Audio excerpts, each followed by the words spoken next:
Tra poco al nostro telegiornale parleremo del maltempo che sembra portare sfiga all'estate dei padovani, un'opera che continua a rimanere in bilico, quella del ponte ferrato che collegava appunto Brusegana, Volta Brusegana, e molto altro ancora tra circa un minuto e mezzo, sempre qui su Zwischer Channel, ore 20:30, il nostro telegiornale. Rimanete qui.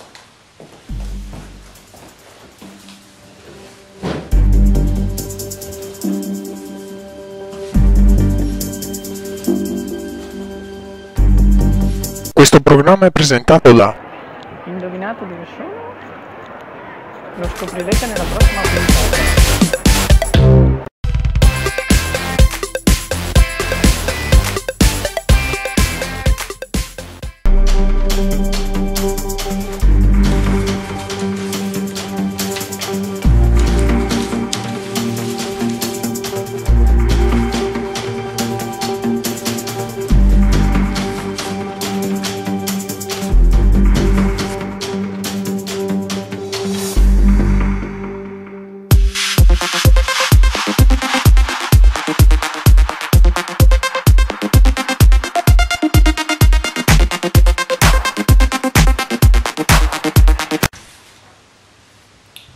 Bentornati al nostro telegiornale, iniziamo subito con il maltempo che continua a rompere le scatole ai padovani, soprattutto in estate, ci rende poco gioiosi.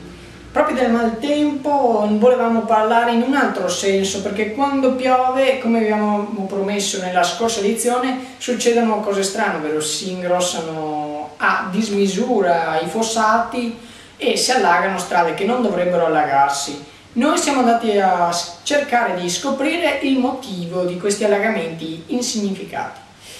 Nel servizio adesso possiamo vedere una strada in zona appunto Brentelle. Qui il fossato si vede completamente ostruito da detriti e da erbacce. Un fossato che potrebbe essere chiaramente molto utile nello scarico dell'acqua sembra trasformarsi quasi in una discarica che contribuisce poi ad allagare tutte le strade circostanti. Bene, torniamo in studio con le immagini, passiamo ora a parlare del ponte ferrato, quello che collegava tramite la ferrovia Brusegana a Volta Brusegana, perché quello che sembrava facile, ovvero riaprirlo al pubblico dopo che era stato murato dalle ferrovie dello Stato per questioni di sicurezza, sta diventando appunto difficile, perché sebbene il comune abbia dato l'ok a riaprirlo, le ferrovie dello Stato sembrano non essere della stessa opinione. La pericolosità del luogo era dovuta appunto alla mancanza di barriere che avevano contribuito anche al suicidio di una giovane, e appunto si era rimediato con la blindatura completamente della zona tramite appunto queste inferriate e costruzione di muretti, che però hanno anche coinvolto il ponte ferrato che collegavano con estrema facilità la zona di Brusegana e Volta Brusegana. Da circa 30 secondi che si metteva per attraversare il ponte, ora ci vuole quasi 45 minuti a piedi.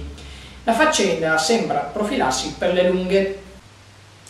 Passiamo ora alla pagina di cronaca, perché il nostro studio è un po' stato razziato da alcuni balordi, già noti alle forze dell'ordine per non pagare i loro debiti, e sono stati segnalati alla forza di polizia per appunto avere un po' distrutto il nostro studio.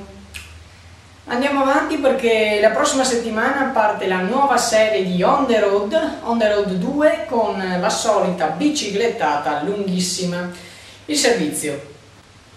Di norma chi va in vacanza, le vacanze appunto le ha sudate, noi prima di andare in vacanza ce le sudiamo un altro po', sempre in bici, come siamo andati a Bibbione, andiamo anche appunto in quest'altra meta turistica che vedrete, non vi svelo qual è, lo vedrete prossimamente su Zwischer Channel, sempre in bici, sempre con il nostro prototipo, sempre con me.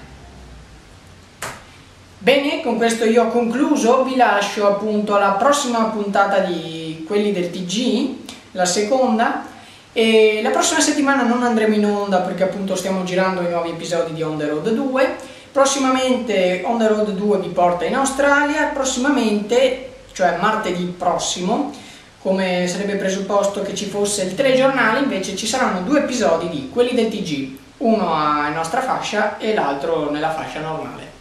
Bene, con questo io ho concluso, grazie per averci seguito, noi ci vediamo appunto tra 2 martedì, sempre qui, sempre su Fisherman Channel, grazie!